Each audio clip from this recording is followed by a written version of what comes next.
lessons they've learned, and how to make an impact. Yo, what up, guys? Welcome back to the podcast. Today I'm joined by the one and only Steph Tsunami. Hello. Tsunami is not your last name, yeah? It's not. But you know what? Funny, there's a story behind that. Yeah. My last name is Tsunami, and it's a Greek last name. It's often hard to say for some people. Yeah. And it kind of just became a nickname. People kept going, oh, like my friend's ex actually was one day like, oh, are you Steph Tsunami? I'm like, you're close, but not quite. And then the name Tsunami just kind of stuck. And then I started DJing, and it was like, Steph Tsunami. There we go. I'm gonna stick with it. Make money out of this, out of a joke. Low-key, yeah. How you doing today, ma'am? How you doing? I'm really good. It's been a chill day. Didn't work, so I'm on my winter break. I'm a teacher as well. So I'm sleeping in. I like to sleep in. That is my thing. I'm a night owl, go to bed late, wake up late. I guess most DJs are, right? How do the terms work here, like for kids? Like, is it a semester? What's it called? It is, term semester, same thing. It's, I know, well, I'm an elementary school teacher, so it's different. Like high school, they might do their classes differently, but there's 3 terms. Yeah. So like first term finished, that was before winter break. Second term is like now to spring break, and then end of the year, spring break to, so 3 terms. Got to do report cards and all that, which is kind of a drag, but it'd be like that, right? Yeah, it'd be like that. How is it? How's life being as a teacher? I know you all want to hear about her being a DJ, but I want to know about being a teacher. How's life being a teacher? Ooh, honestly, it's you need patience. Oh, yeah. You really, really need patience. And I'm with little kids. I'm with kindergartners and grade 1s. So they're needy. They are very needy. They're like, Miss T. I'm just like, ah. So it's exhausting. Like you end your day and you're like, shit, I'm drained. Especially when I have to do music stuff in the evening, or maybe even have a gig on a weekday night, because I get those sometimes. But it's good. Like I like it because I like teaching people things. I feel like I've always been a natural educator, so it works. What do you teach? Is it specific or is it like general? Anything? Well, general. Elementary school is general. I teach them how to read, write, bit of science. Teach them how to do crafts. So. Do they teach you something? You learn something from the little babies? They teach me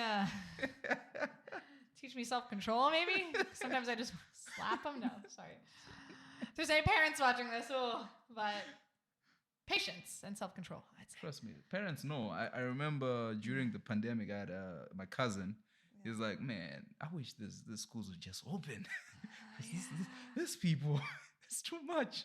And he had 3 kids. I was like, I'll just come say hi, bye, cool. Yeah, and like now with restrictions, like I mean, when COVID cases were crazy, like a year or so ago, they still had schools open. So I'm crossing my fingers they never have to go back to online teaching. Yeah, because trying to teach kids through Zoom, luckily I never did that. But if I have to do it.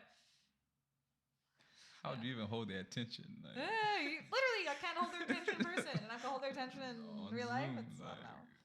It's tough. But how are kids? I don't know. Like, do they have to wear masks at school and stuff, like little babies? Yeah, they tell them they do, but like some of mine don't.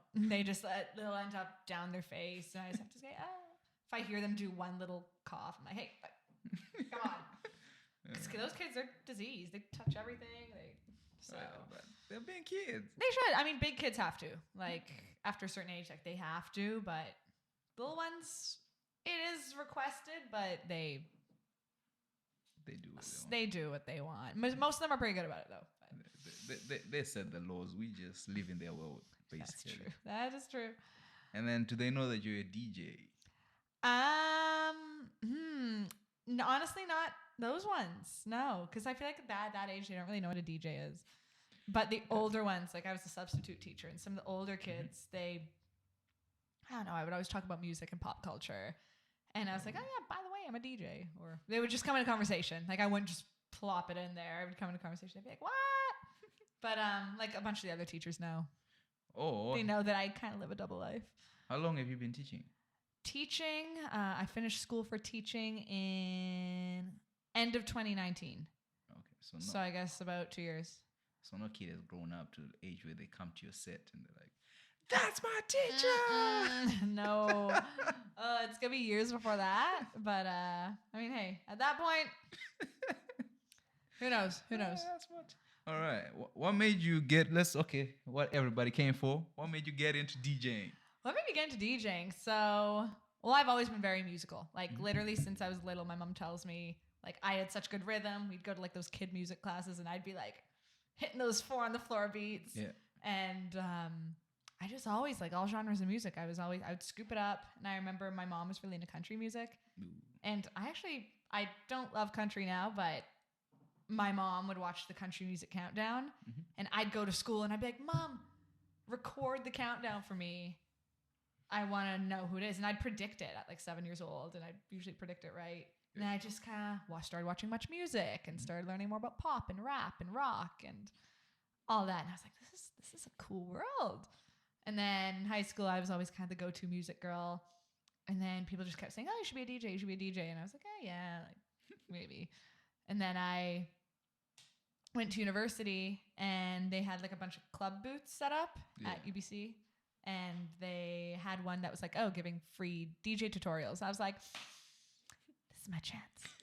So I signed up, and I went to a few of them, but it was kind of inconvenient with my classes because it was late at night and I was exhausted. So I was like, you know what?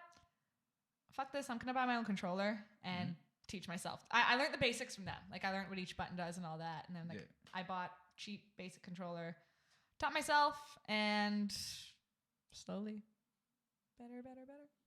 Slowly became Vancouver's #1 DJ. Yeah. Oh, I don't know about that. Yeah. Okay. But there's so many good DJs in Vancouver. Like honestly, a lot of talent that is often not recognized. I mean, because of this pandemic too. Like, I feel like a lot of good DJs aren't getting the cred they deserve. But how do you get it? Like by performing more? How do I get? Yeah. Well, I feel like the pandemic actually helped me because before it, I was just kind of like, I was playing a bunch of bars. I played a bunch of random venues and just whatever they want. Like I'd play top 40 and what they wanted me to play. And then like, cause I love techno, I love drum and bass, I love house. That's my thing. And then COVID started and it all moved to live streams, and I got asked to do a few live streams. And I feel like on those live streams, I was able to kind of showcase my actual sound. And then people started watching these streams being like, "Oh, wow, like she's good, I guess." And then as restrictions loosened, it was like, "Oh, want to play this party, want to play this party." And it kind of it's just slowly builds up, and you meet a lot of people. And meeting people is really good too. I met a lot of DJs from the streaming community, and we were all just trying to support each other and get each other gigs, get each other on each other's streams. So it helped. Nice. And what's your plan with DJing? You plan on going? Are you gonna be like what's his name, Martin Garrix type, or? I mean, hey, that'd be cool. Like travel the world and play on big stages. That'd be amazing. I'm no big room DJ though. Like he does very big room house type stuff. I do mainly, like I said, techno, drum and bass, and I feel like that's more of an underground niche. And you could get pretty big as a techno drum bass DJ and play. There's a bunch of festivals I'd love to play. And that'd be great if I could tour the world. My dream would be to tour the world and play big techno festivals, play big drum and bass festivals. And See, you just said a lot of stuff and you have to break it down because I have no idea what it means. Okay, what's it? You are a drum and bass techno DJ. Martin Garrix is a big room DJ. Big room house. Yeah. House meaning what? So what different genres. All right. So techno is very just like you think dum dum dum dum, like very underground. Everyone's wearing all black. Ooh. I kind of like to call it the punk rock of the electronic music world. Very dark. You could go fast with it. You could go slower with it. Like Berlin, Germany is like the place for techno. And drum and bass is very fast. It's very, I'm not going to replicate like, it's, I'm all about fast beats. And 130 BPM I saw somewhere. Yeah, you did. Wow, you saw my bio. Yeah, I usually do over 130 BPM. That's my thing. So just the faster the better. I actually used to be a little punk kid. Like I loved punk rock. I started off with guitar and drums. Ooh. I like the headbanging. I like the jamming out, and I feel like those were good genres for me to move on into with that. So Okay. So would you ever like play festivals and stuff, or do you prefer small? What artists they call it like small gigs. intimate There's- rooms. That's a very hard question, and I like both so equally because festivals I like being on stage, and I love the stage design, and I love that people could really just like let themselves like freedom of expression and all these cool outfits and stuff, and just being in the woods and being in a cool outdoor setting.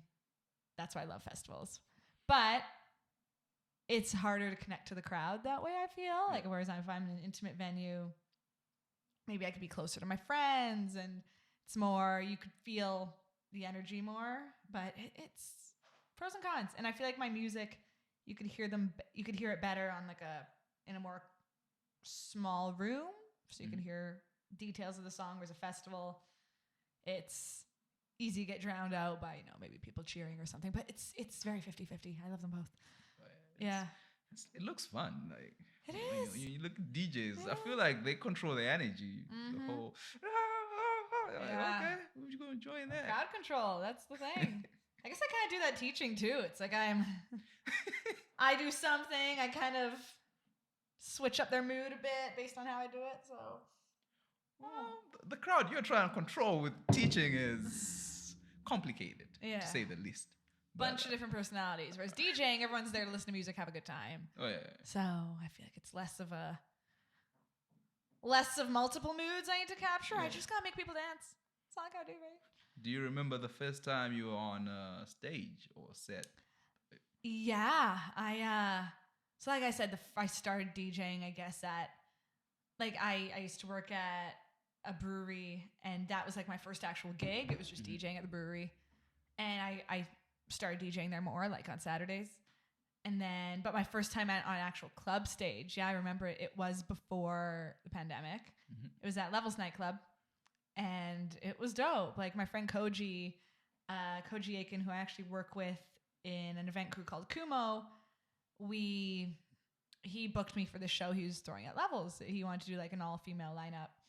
And so I went there, and it was dope. I remember I hadn't had much practice with CDJs, which are like what they use at the clubs. Yeah. And I ended up doing better than I thought. I was like, I love this feeling. Like starting the party, making people dance, because my time slot was at 11. I remember that was when people were coming into the club, and I was like, okay, like I'm getting them hyped up. So it was good. It was a good time. And for DJs, I know for comedians, if they go on stage and crack jokes and no one laughs, what's that for DJs? Oh, I guess if no one's dancing, like if I go to, different story. Like if you're playing an opening set and there's no one in the club yet, like there's people coming in, it's kind of hard to tell if your set's a flop or not. Like because people are just slowly coming in, there's not really anyone to play for. But I feel like, let's say if it was a packed room and people were just standing there talking and they were kind of dispersed away from the dance floor, I'd be like, shit, like what do I do to switch this up? But yeah, luckily parties I play, people like to dance, so yeah, that would be horrible. I'd be like, wait, do I just like change the genre right now? Like, do people want to hear Drake? Like, I don't know. What do I do? And how do you choose your music that you play? How do I choose my music? Personal preference often. Like I do a lot of, like I like a certain sound. Like I said, fast beats, certain maybe key or something like that. But I may often do throw in some cool samples in there. So let's say, what's like a popular sample? I don't know. Like even like a certain lyric from a certain song, but flipped into like a techno song. Ooh. Like that might get people who might not listen to techno before be more into it. Like, they might sing along. Like I played a party on Friday that was dark techno, and I played a My Neck, My Back remix. And there were some people who could tell, they were like, oh yeah, my neck, my back. And it was good. It was good. So just something that, because as much as people might not like to admit it, people like hearing lyrics in songs. And a lot of electronic music might not have lyrics. Yeah. So finding ways to incorporate some words in there. Yeah. I feel like samples are always crowd pleasers. Even just seeing what's popular, keeping my songs current. Like I don't want to play the same stuff all the time. Like I have a few favorites that I like to play repeatedly, but I feel like I'm always downloading music. Like tonight, I might go download music. I probably will. 5 time. I don't know. After Christmas shop too. We'll see. Yeah. And then like, do you have a song that you play that people love, but you just can't take it? Ooh. There's just a lot of songs that are overplayed. It's not that I necessarily don't like them, but I feel like a go-to is always, like I said, a Drake song or like a Pitbull song. Yeah. I mean, they're bangers, I'll admit, but it's like, I'll just be like, okay, I guess I... Oh, And yeah. if people scream, or even there's a new house song right now called Do It To It by Acraze, and it's a great song. It's catchy, but I'm sick of it now. Every DJ plays it who plays house, and it's kind of one of those songs that even my friends who don't really rave know it. Yeah. And if I put it on, then everyone goes nuts. So You're like, it's kind of like, okay, I guess I'll keep them happy.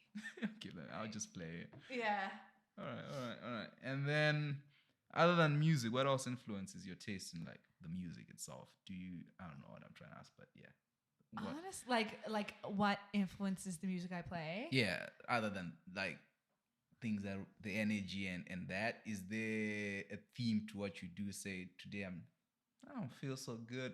Does that affect you? Honestly, sometimes. Like I know I did a stream on Sunday. I stream with a few friends random Sundays here and there. And I do a bunch of genres, like I said, and it was a really sunny day on Sunday, and I was in a mood to play house. I'm like, you know what? Techno's a little dark. Techno and drum and bass, they're a little dark for the day. So I'm like, I'm going to play some house. I'm going to play something a bit more feel good, something that makes me feel like I'm on an Ibiza beach or something. Ooh. So yeah, I feel like the weather, nature affects it. Even like fashion, lifestyle. Like, I'm big into... I still kind of am into streetwear. Oh, And yeah. I feel like I actually started out as a hip hop DJ. So even just seeing, I feel like, fashion's another type of art. Yeah. And you could get a lot of musical inspo from that too. Fashion, nature, art, blended Nice. in, right? How do you transition from hip hop to techno? That's Uh, that's like 80 BPM. I still love hip hop. Oh my God. But yeah, I don't know. Who knows where I'll be in 10 years? In 10 years, I don't know what kind of style. Country DJ. Is there a country DJ? Is there such a thing? I mean, at the country bars downtown, someone needs to play music. Would you do it? No, she's like, nah. Is it fast enough? Is it over 130 BPM? 20 BPM. 20, wow. Slow lullaby. Sheesh. Facts. All right. Other than DJing, what else do you do? What else do I do? Yeah, like Other I than said, DJing and teaching. I like That's to it? teach. These days my life is pretty much teaching music. I'm very social. I like to go out to parties as well and just support other artists. Yeah. Like I said, I do love art. I love going for walks. I love Vancouver. I love exploring new places around the city. Going to new restaurants, and I love traveling. But I haven't been on an airplane. I was saying this the other day. I haven't been on an airplane in almost 2 years. Shitty. Oh, yeah. The pandemic has been there for 2 years. So yeah. Panoramic. Oh, yeah. Did you hear about the new restrictions? Apparently, we are going back. Yeah. Oh my God. I did. Trust me. Phone was blowing up today a bit, but yeah, it's not it. It's not it. See, all these, it's like they're the Grinches who are stealing Christmas, and it's hard for artists, especially because environments where they could be around a lot of people, not just musical artists, but visual artists, Oh, yeah. any sort of artists. Like they need people to consume their stuff. Yeah. And if there's gonna be all restrictions on that, then it's like they'll be struggling. So support anyone you can, support local, and make people's day. Like even come out to it with set of mind for just like a little bit. I won't let you down, I swear. She'll make you hype. She brings the hype. I've seen your like promos. I'm like, Oh yeah. it's like you perform every day though. Do you ever rest? I rest. Like I rested last night, I guess. But yeah, on the weekends, my weekends are pretty busy, and my weekdays are also pretty busy. But like I said, I'm on winter break now, so I could catch up on sleep. But I thrive best when I'm in a busier environment. I feel Oh yeah. like I find the second I'm sitting down and I'm like, okay, I've finished what I have to do. What's next? I'm kind of restless. Yeah. Like I'm always looking for something to do. So guess the busy life is a good life for me. Like I'm a city girl as well. I don't think I could ever live in a tranquil, like no sound. Like if I were just hearing, I mean, it is refreshing to be in peace and quiet. Like I was up in Whistler yesterday and it was so nice and quiet to be in the trees with all the snow. And I was like, oh, it's good for little vacations, but I need noise. You need noise. You gotta be back. And then like when you're attending parties, do you ever feel like, man, I need to be on the booth right now? I mean, sometimes I'm itching. Sometimes like that looks so fun, but I never want to steal anyone's thunder, honestly. But any opportunity, like if they said to me, "Hey, you want to hop on next?" Sure. If I had my music, sure, I'd do it. But yeah, It's hard. it's hard. You're always itching. Like even right now, I'm already hoping to be on the decks again soon. Like I was supposed to play a show on Boxing Day, but who knows if that's gonna happen now. So. Oh yeah, because of the panoramic. Yeah. And then with live streaming, how do you guys do it? Don't you guys get hit with copyrights and stuff? Yeah. I mean, if you're a pretty smaller, luckily my streams have never been pretty hugely broadcasted, but I feel like if you're a big streamer, gotta watch what you play. Like if you play a very popular song, you're like during the stream it'll be fine, but later when your video gets saved, they'll cut out snippets of songs that copyright, sorry. But if you're a smaller stream page or Twitch account, then you might fly under the radar. But still, it's like I played a stream the other week and it was people, they cut out snippets of our sets because the songs were they were popular songs, I guess. Yeah. So which sucks. it is what it is. YouTube, do something. Where do you stream at? YouTube or Twitch? Twitch. Twitch. It's the thing is that the reason everyone went to Twitch was because Facebook would always just take it down. Like right when Facebook heard copyright, boom, sorry, you're done. Instagram would often do the same, where they'd like give you little like warnings. But whereas Twitch, they won't cut you off, or they've never cut me off. But like I said, after the fact, they might cut out the sound of your video. So when you're watching your video later, it looks like you're just. So I mean, people always gotta find a way to ruin the fun, right? It's damn copyrights. I know. So yeah, Twitch is the move, and people still. I have friends who have gained a pretty big following on Twitch and have raised their DJ careers from it, and they still a lot of them make good money from it too. So it's good. That's good. I love it. I love it. And then let's talk about your childhood. When you're a kid, would you ever believe you become a DJ? No. Honestly, I mean, as I got older, I was like, hey, maybe it's in the cards for me. But I remember being in late elementary, early high school, and like I said, I was into punk music. So I always thought, it'd be cool to be in a band. Like I always thought, I'd often like dream, like I'd be like sitting there, be like, I would like to be the guitarist or a drummer in a band, or even the lead singer, even though I can't really sing. I'd learn somehow. But I always thought, okay, maybe I'd be in a band. I'd be in whatever. Something that, because back then, DJs were kind of, nowadays it's easy to just pick up a controller and learn to DJ. Yeah. Like I find it's way more accessible than ever. But in the past, it was like, who would have thought, especially a female DJ? Like, you don't see that. So I never really had anyone to look up to and be like, oh, I want to be like her. So, yeah, I guess took me by surprise. You wouldn't believe what? Would you ever go into like music production, like? Absolutely, make yeah. your own stuff? So I'm currently trying to learn. I like Ableton. I've downloaded Ableton. I've been watching a few tutorials, but again, it's like one of those things that you need the time to sit there and do it and watch. I mean, hey, now I have time. I think I'm going to sit there over the break and watch more tutorials and actually get cracking. But I'm a bit of a perfectionist, and I feel I don't want to just release music that's half-ass. Yeah. I actually want to master it until I get a song that I think is pretty good. For now, I'm going to start with edits. I'm going to start with doing Steph Tsunami remixes to a certain song. Oh, okay.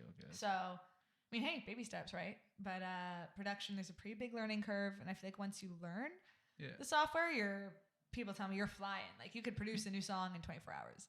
But I know some people who now, like, even like me, like, they're learning and it takes ages just to finalize one song. So, yeah, I'm learning. I know once you get your own songs out there, that leads you to bigger, better opportunities.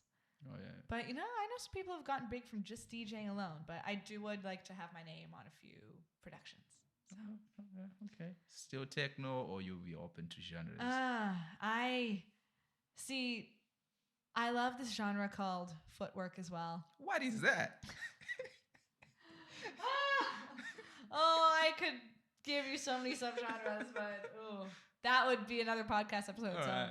But footwork is like about 160 beats per minute. Again, it's fast. I consider it techno mixed with drum and bass mixed with hip hop. Damn. Okay. So it's kind of, I'll have to send you some songs, but it's good. I feel like producing remixes that are footwork based would be good. But again, that's a genre that's not even really touched Vancouver. Oh, yeah. Like I've played some songs out and people are like, okay, this is dope. But good luck having a full show of footwork artists. Because I don't know. I know one other person other than me who actually plays footwork. And so, I mean, hey, maybe I could start it. But yeah, there's so many genres. Jersey Club, that's like a similar thing, but more bouncy house vibe. Even doing trap. Like I like trap too. There's a lot. I know that. And how is the scene here, the music scene? Is it big in Vancouver? Do you guys get festivals as well? Because I think you performed at a festival. Was it you? I think it was you. And then there was this other girl, Alison something, Wonderland. Alison Wood? She's like American though. Oh, Alice in Wonderland. That one. She was performing as well. Oh, I've never played anything with Alice in Wonderland, but I've played like local festivals. So like this summer there were a few like DIY festivals where people came together, just kind of sold tickets kind of on the low and had a bunch of people go out to the woods and party. Yeah. They weren't like Blueprint events or Live Nation or anything like that, because those weren't happening. But yeah, Canada does have, BC, Vancouver does have festivals like Shambhala, Base Coast, Contact, Faded. Like they have them. I wouldn't call this the best city for festivals just because it's hard to find land where the city would let you hold that many people, which is kind of annoying. But yeah, like the scene here is really good. I find the most popular genres of electronic music here are bass and trap or house. I feel like that's the thing. It's a very house-dominated city. People love their boots and cats and boots. Like people love that, but people also love their dark bass and trap and stuff like that. So there's a good scene, and I've met some great people from that scene. And I think it's just slowly getting bigger and bigger, because 10 years ago, I didn't think there was much of that. But it's, especially with the pandemic, I feel like people could really, the underground is thriving here. I will admit. I will admit. Because I feel like Vancouver has an opportunity to do big with music, especially like the way we have outdoors, the nature. And when I look at things like Tomorrowland, I'm like, we could do that here. I don't know, call it whatever, but we could. We have the space, but I guess we have to talk to the government. We do. And I mean, like Toronto and Montreal are very good music cities. Like Montreal's just artsy as hell, and Toronto's just big. Like everything happens in Toronto, right? Yeah. But I feel like Vancouver's just yet to kind of gain that worldwide recognition. But they could, I really think we have something that we could cater to people, like especially like there's not a lot of cities out there that really specialize in bass, and I feel like Mhm. Vancouver could really market their bass vibe because, I mean, hey, there's a lot of festivals where people could go out, like little hippie type festivals where people just like to listen to those deep bass lines and all that. But yeah, I don't know. Like house, there's way better place in the world for house than Vancouver. Like Yeah. Vancouver has a great house scene, but what Vancouver has, there's 10 times more in like London or like even the Mediterranean, you know? Like Yeah. there is so much more. So I feel like that will always be kind of overlooked, even though it shouldn't be. There's so many good house artists here, but I don't know. You know. I feel like Vancouver has potential. What do you think has to happen though? Is it more DJs and artists in a genre, then that's how the city builds its reputation, or is it you just have to throw a lot of parties like and allow people to come in and feel it? Like, what do you think drives? I think they just need to capture a vibe. Like I feel like you want to walk into, like, let's say I were someone from another city traveling to Vancouver. Oh, I'm looking for a party tonight. I find a party. If I go in there and I see, oh my God, the people, it's bumping. Yeah. The DJs are amazing. The people are having fun. The setting is beautiful. I'd be like, okay, the scene is good. Yeah.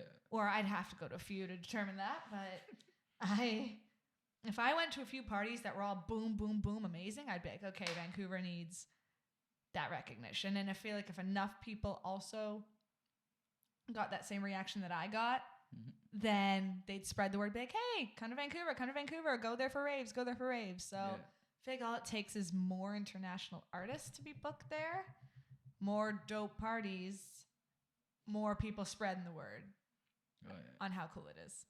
Because I feel like not enough people are spreading the word about how cool it is. Yeah, because So- it's pretty cool. It isn't is. It really is. Like, I'll be an advocate for it. I like when I go travel, I tell them, I'm from Vancouver. Like, you need to come. I will show you a good time. I will. Yeah. So Yeah. that's that. So then I went, where was it? Was it Winnipeg? I went there, I was like, hell no, I'm not coming back here.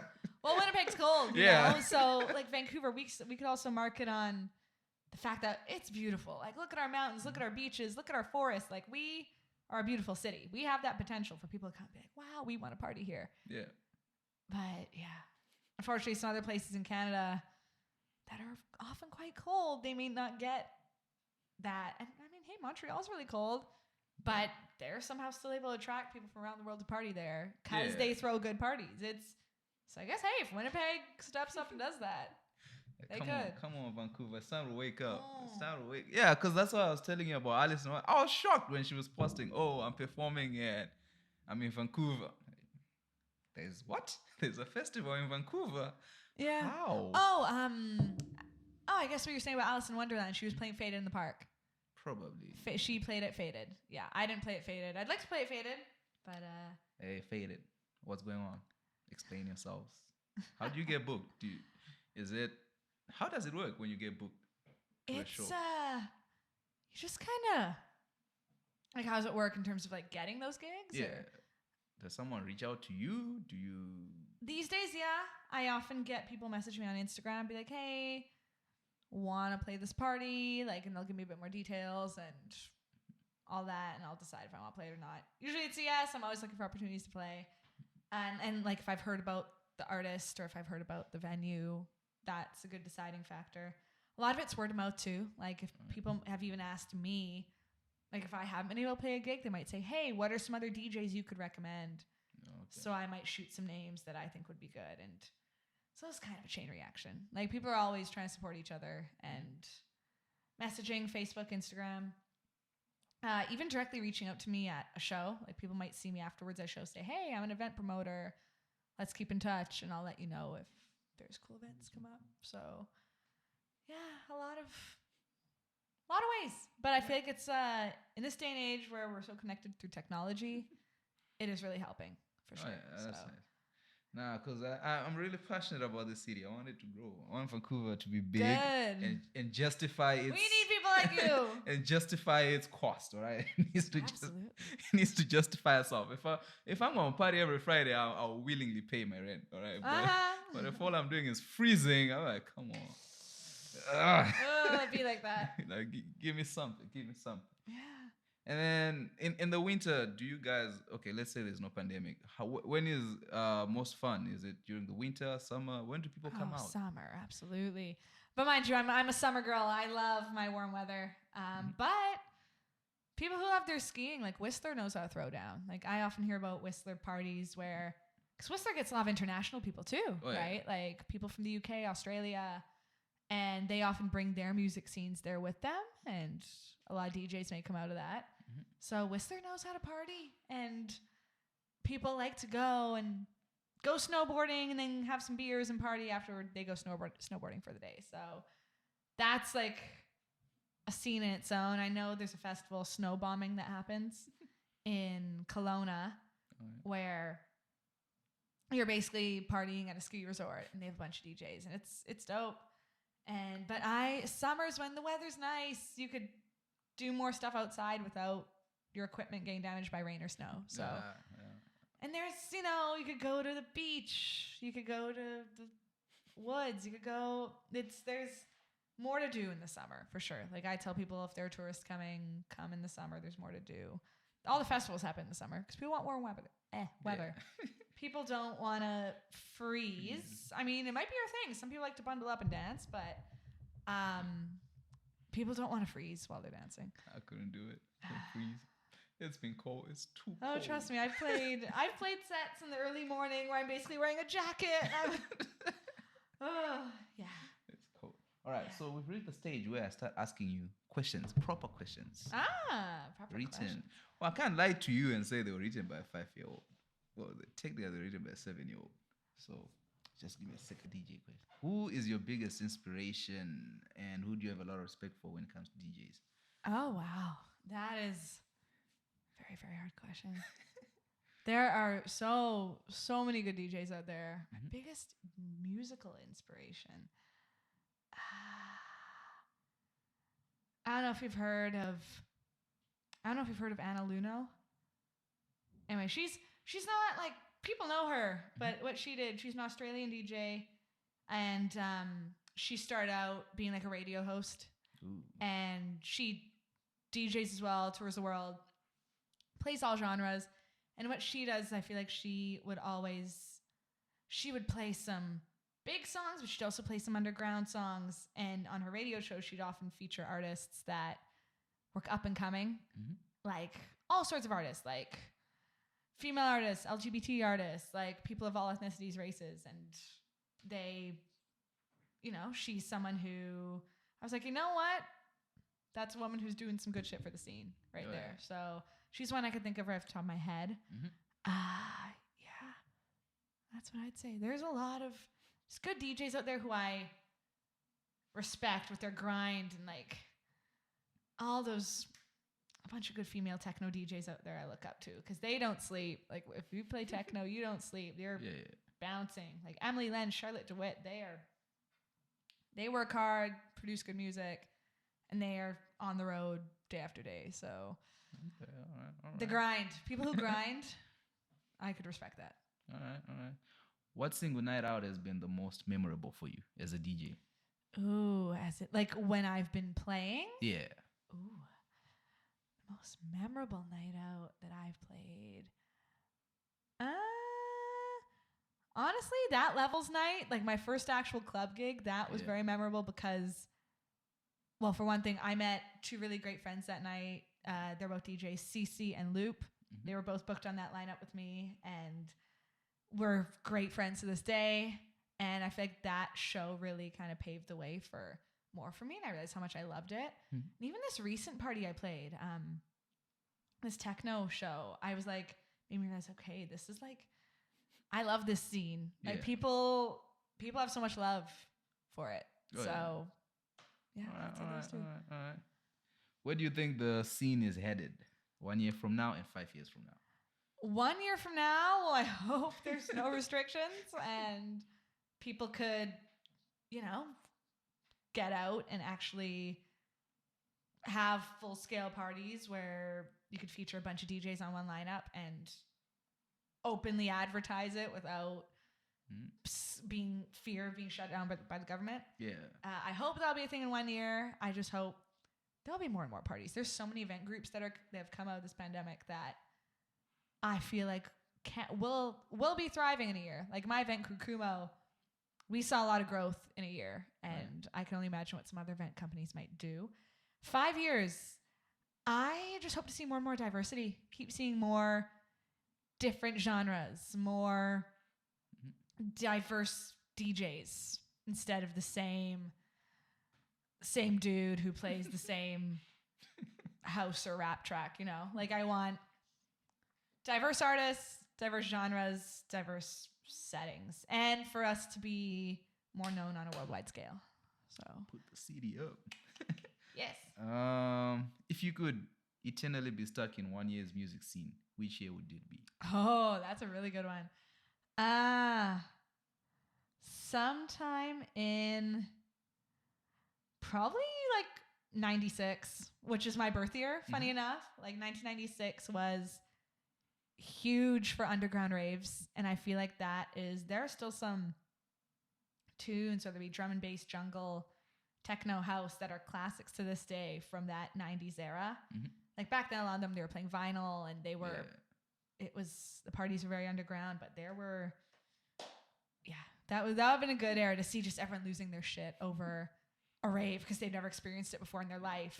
So 96 would be cool. 96. Yeah. All right. When I was a mere baby. What is one subgenre you think doesn't get the attention it deserves? Footwork. Footwork, a juke. Like these are all the same kind of category. Footwork, juke, Jersey Club. Very, very underrated. Yeah. What is something that bugs you about the DJ scene? Something that bugs me with the DJ scene is, well, especially if you go to like nightclubs, like maybe Granville Street, wherever, like people who just come up and like, I don't love when people come up and request songs, especially if it's a whole different genre than what I'm playing. So like people who think they could, that you have this whole music library with you, and hey, you might, like I have a ton of songs. People who think you could literally just pull up any song and you will play it for them. The next song, totally. Oh yeah, I will switch that up for you. Hey, when I used to play pubs, I'd take my requests and I'd do that. But yeah. And I also don't like people who are competitive with each other, like people who are too clout chasing. Yeah. Because I feel like, hey, everyone's trying to better themselves, but you only really better yourself if you aren't so petty and jealous towards other people. Yeah. Like, help build each other up. Your success won't be impacted by giving other people success. Like, supporting someone else won't affect your success, is what I'm trying to say. So, just don't be petty. Don't be catty. I don't know. All right. And then for DJing, which so you use vinyls or you're a CDJ? CDJs. I would love to learn vinyl. I just feel like it's rare that I'm going to show up to a gig and there be turntables. Yeah. But there is a thing here. There's like Table Tutors. They're a DJ group and they do turntables. Shout out my girl Cece. She teaches for Table Tutors. And they do like scratch DJing and stuff. But yeah, CDJs are good. Like all you do, I put my music on USB and plug it in, and there's hundreds of tunes out there. Like lugging vinyl around to each set. As much as the old heads are probably like, oh, it's the authentic way to DJ. No one wants to carry crates and crates to a gig. So I could literally just put my little USB in my pocket. It's the future. That's what it is. Things will keep developing. Yeah. But I'm a CDJ girl. CDJ. Yeah. Then you keep mentioning, is it Cruel? What's Cruel? Cruel. Said your group. Oh, how do you spell that? No, you were saying it. I'm trying to remember what you were saying. Is it Kumo? Kumo, yeah. Kumo, yes. So Kumo is an event group that I'm part of, started by my friend Koji Aiken. And basically our whole thing is elevate the Vancouver scene. You know, give these Vancouver artists a platform to perform and get recognized, and also show people who like to go out, show people that, hey, the scene is dope, the scene is fun, we could put on good parties. Right. And we actually Kumo started like right before the pandemic, and we kind of slowly got our fan base from live streaming. Like we were based out of a studio 710, and we would have different DJs every week come perform. Oh, nice. And people liked that because they'd get their friends from who knows where to come watch them, and we just got more and more support. So, and then eventually this summer we threw our own parties, and up until now our own parties. So that's that. All right. That's Kumo. All right. I'm supporting you. We'll be there.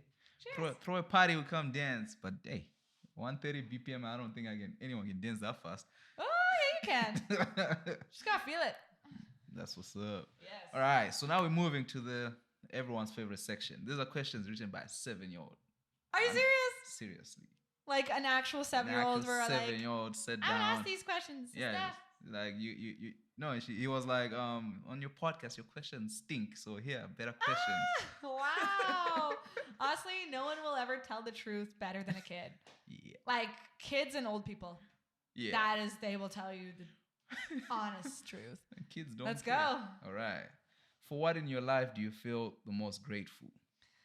What am I feel most grateful? My family and friends. Like I just love my support system and just being around, all the love for my family, my friends, and just everyone. It's great. That's nice. That's Yeah. nice. And then if you could change anything about the way you were raised, what would it be? Anything about the way I was raised? It would have been cool to grow up in a more musical family. I'm the only one who's really musical. My sister used to dance, but she neglected that really, really early. And also maybe being a family that's a bit more into freedom of expression.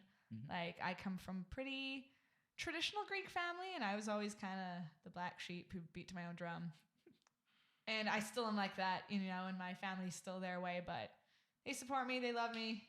But it's if they were more like, oh, Steph, you go, spread your wings, whatever. Yeah. Who knows where I'd be? But hey, I do my own thing. Yeah. If people fuck with me, for me, and I'm not gonna let anyone burn down my door. So yeah. That's what's up. Mm. What is the greatest accomplishment of your life to date? Ooh. Honestly, finishing school and having a good teaching job, but being able to pursue my passion on the side. Because I feel like I have achieved what I want to achieve. Well, not yet. I could always achieve more. I definitely, next up, I want to tour the world. But the fact that I'm able to do the two things I want to do. Mhm.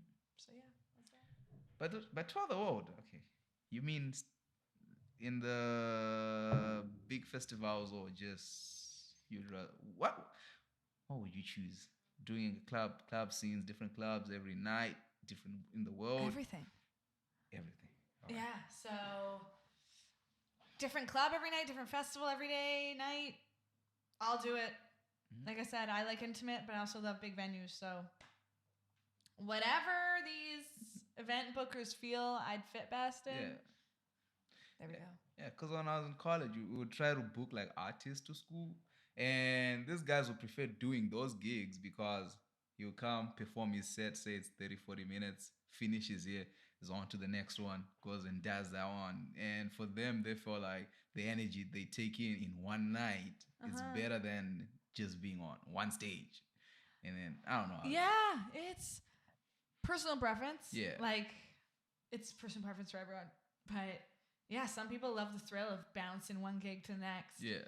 And I'd love that thrill for sure. You know, it's no breaks, but breaks are always nice. DJs need their sleep for their sanity, right? And is Tomorrowland part of do you dream of performing at Tomorrowland? Hell yeah. Oh my God. That is the biggest festival in the world. If I could say I played Tomorrowland, Yeah. see just all those people in front of me. Oh my God. I don't know what I'd do. Probably cry. And then, what's it called? Lollapalooza? Is that electronic? Lollapalooza? Yeah, is it electronic? Yeah. Lollapalooza, they have everything. They have like pop, rap, electronic, rock. They're just like a general festival. I play Lollapalooza. I'll play anywhere, honestly. They had 100,000 people there. I was like, how? Crazy. Yep. How That's do- it. Like People travel to come to these fests. festival. They Come do. on, Vancouver. Okay, I don't know if Vancouver will allow that, but because here apparently you have to be very careful on which land you do whatever you choose to do. Yeah. Otherwise, Honestly, you end up in trouble. that's true. You really got to do your prior research. Yeah. All right. That's what I'd say. What do you value most in a friendship? What do I value most in a friendship? Someone who can be loyal, someone who values the same things as me, shares similar opinions, and is chill, won't be jealous or petty or won't start drama for no reason. Yeah. You know, like my best friend has been my best friend since we were like 6. And what I love about her is like there have been periods where I might not see her for a while. She's living somewhere else, but we still like hold each other's friendship so close. We know that we would never betray each other in any way. And it's just a very chill friendship. But we also value a lot of the same stuff. Even though we have our different interests, Yeah. I love that. That's nice. That's nice. And what does friendship mean to you? Oh, cute question. Friendship means to me, friendship could come in all shapes and sizes, but someone who, like, I love making new friends. I love going to shows and making new friends. Someone who could be a familiar face when you're feeling down or if you need someone to spend time with, companionship, who you like to do cool things with, just someone to just talk to, catch up with. Just someone, good company is friendship, essentially, to me. All right. Yeah. That's nice. What's something people seem to misunderstand about you? Ooh, people misunderstand about me. I think on the I hate when people judge me from the outside, and they might look at me say, "Oh, she might just be a." I hate when people underestimate me. They might say, "Oh, she's a teacher. She's probably quite lame and likes to go to bed by 9," or like. I also don't like when people underestimate my artist abilities. Oh yeah. I don't know what factors they might think about, but they might just be like, okay, yeah, like sure, we'll give her a gig just cause whatever. I just hate being underestimated. And I guess the misunderstood thing is that I love to music is my life. And a lot of people know that about me. It's a hard question. I feel like I'm what you see is what you get. But for people who don't really know me, who are from the outside looking in, they might be like, they don't understand how creative I may be and how I use my brain. Yeah. They might be like, oh, well, treat her as kind of just like a plain Jane. It's like, hell no, not plain Jane. Yeah, far from it. I'm pretty. What you see is what you get. She's far from a plain Jane. She comes out in the night. Teacher by day, DJ by night. Like she's literally what movies are made on. That'd be pretty cool. Yeah. Documentary or something. That'd be cool. If being saying that, who would be like of the actresses that are out there right now? If someone was to make a biopic about you, who would you choose? Actresses. Yeah. Oh. People used to always tell me I look like Anne Hathaway. So I guess I'd pick her. Okay. I don't know. Closest thing. I can see. Who's also like a really good actress? I know she doesn't look like me, but like maybe like Scarlett Johansson. I've always thought she was great. Zendaya, she's great. Like they don't look like me, but it's the story that I guess Anne Hathaway would probably have to work. Okay. She's a good actress. I don't know. Yeah, she's cool. She was one of my favorites. Does she still act? Probably. I don't know. She's a mom. She's a kid. Maybe 2 kids. I don't know. I saw her in movies a long time ago, but then I don't watch movies that much. I don't either. All right. If you could turn back time and talk to your 18-year-old self, what would you tell her? Ooh, I'd tell them. I'd be like, girl, you are going to make so many dope friends. You are going to do what you want to do. You're not going to take no bullshit from no one. And you're not going to be trapped in this little box. The future is limitless. That's basically what I'd say. Right. Do whatever your heart desires. People will love you for you. Don't listen. Don't be a follower. Be a leader. Nice. Yeah. Nice. All right. What is the most important thing that you've learned in your life? What was your life like before learning it? What was your life like after learning it? Oh my God. I guess similar to that, just kind of be yourself, you know, like be yourself. My life before that, I just always felt like I didn't really have a niche to fit into. I was a floater. I was just kind of hopped around, and I guess I was just kind of struggling to find myself and find where I was happiest. Like I wasn't unhappy, but I was just kind of like going about my day. There's nothing, not much. There were things to look forward to, but I was always like, like day-to-day life. But then after I learned, you know, be yourself. Don't follow the exact trends that people want you to follow. Yeah. Unless you want to, of course. But beat to your own drum, you'll be way happier. Nice. As long as you're not harming anyone in the process, right? Yeah. Like if beating to your own drum is becoming a serial killer, then don't beat to your own drum. But yeah. Like, don't hurt people. All right. No, don't hurt people. Love, spread love. All right. And what is the best compliment you have ever received? Oh boy. I often tell people my favorite compliments are when people tell me I'm so smart or I'm so cool. Oh, yeah. Like when I hear people say, you are so cool, you're such a cool chick, I'm like, that's genuine, I feel. Because you're not just going to call someone cool and be fake. Like people could easily say, wow, you're pretty. Oh my God, you look so good up there doing your thing. But it could be fake. They could just be sucking up. But if they say, oh, you're cool, like the way you've done this is so smart and forward thinking, I'm like, yeah, keep my heart. I feel you. The cool one, I like it, especially when I'm told by a 12-year-old. Like, oh, that touches me. Like, yes, 12-year-olds, they're wholesome. Like, okay, you think I'm cool? I'm doing something right. Oh, so cute. So cute. But yeah, because they love just going, you're so old. What you talking about? Literally, like 12-year-olds, I'm double your age. That's it. That's not even they don't get it. They're just like, yeah. But I have good times with them. Good. What is your biggest failure, and what did you learn from it? Biggest failure, if ever. Some people haven't failed yet. I like to hope I haven't failed. Let me think. Yeah, no. I don't think I've. I don't know, trusting the wrong people, I'd say. Just don't put all your don't put all your eggs in one basket with one person or multiple people, whether it be in relationships and business partners in life. Just proceed with caution.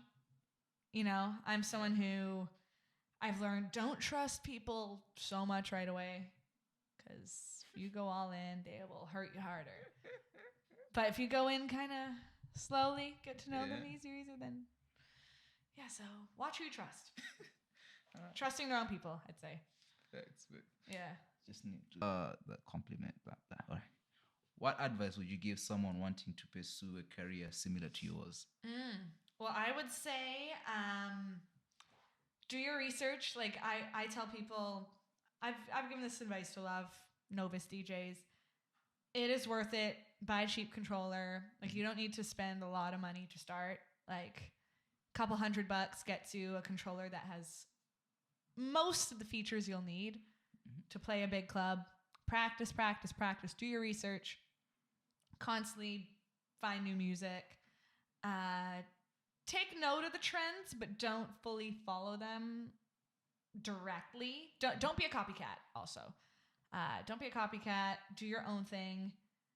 And look at what's around you. See what other artists are doing. Take notes from them. I also learned from shadowing other DJs, even just being up there watching them mix, seeing their mixing styles. Because even me today, like I feel like I have my own way of DJing, but I see other friends do things. I'm like, that'd be cool if I could do that in a set one day too. So yeah, practice and try and meet as many people as you can who are in that scene, who could potentially work with you in the future. Yeah. So go to a bunch of shows, support other DJs, go dance, see what the scene's like, and bond with other people there.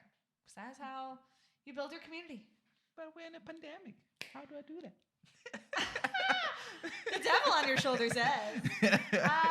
Social media, honestly, same thing. Follow DJs you admire. Maybe even reach out to them. Like, talk to them, introduce yourself. DJs, some DJs out there are busy, but some of them might respond to you, say, be willing to help you, even with tutorials. Like, I even tell people who are learning, hey, like, I mean, I've recently moved. I don't have my full decks in my decks are at my parents' place, but I tell people, oh, like, once my decks are up and running, you could come over, I could give you the lessons, you know? So just reach out through social media too. Even, I mean, don't add everyone. That's a little weird if you don't know them, but just follow a bunch of pages, see what they're doing. Yeah. And support. And then I guess this you answered, but who are the 3 people who have been the most influential to you? Yeah, my 3 people? Ooh. Can't think of direct people, but I'll be vague. I'd say like family, maybe like my mom, my best friend, and who the third? That one's a toss-up. Someone in my life who's loyal. Maybe even influential person. I don't know. Third. I'm stuck on the third. I'm sorry. So good. And then this one, I have to make sure every camera is working. What is the meaning of life? The meaning of life. Oh my God. I'm still trying to figure that out myself. I think the meaning of life is just to live it and just kind of flow with whatever comes your way, you know, float on, adapt, and life will throw you curveballs, but life will also throw you very pleasant moments. So just live in the moment. Honestly, live in the moment. Make friends, love people, do whatever your passion is, because life is really short. Yeah. And I think the meaning of life is to just live it as you like, because who knows? Even to the people who live in who knows where in the universe, who are living totally different lives than how we're living. Just live it as makes you comfortable and healthy. And you'll be living. And then you'll be not regretting stuff when you're old, I'd say, right? You want to look back and be like, life is worth living. And when you become when you're 90, what do you hope to have achieved? Like I said, traveling, having a good festival roster under my belt that I've gone to, traveled the world, have a good, good family and friends around me, just feel successful. Like maybe not, it doesn't have to be financially successful, but life successful. Feeling like I've done what I wanted to do, such as travel, push my music career as far as I can possibly push it, and spread as much happiness as I can, honestly. Well, the final 2 questions. Is there a question that you would like to be asked that I did not ask you? Oh, question that, honestly, you've covered everything. I really like would you rather questions. Would you rather? Like, would you rather do this or that? You've probably asked me a few, to be honest. But, yeah, you've pretty much asked me everything. I guess, like, upcoming projects would be one, but I'm currently just learning to produce. So stay tuned, looking for Steph Tsunami edits to start. Okay. And then maybe some originals. Who knows? But yeah, ask me whatever. But I'd say future projects, which is more or less, I feel like you've asked me something similar. Yeah. Probably. And then do you have a question for me? Do I have a question for you? Ooh.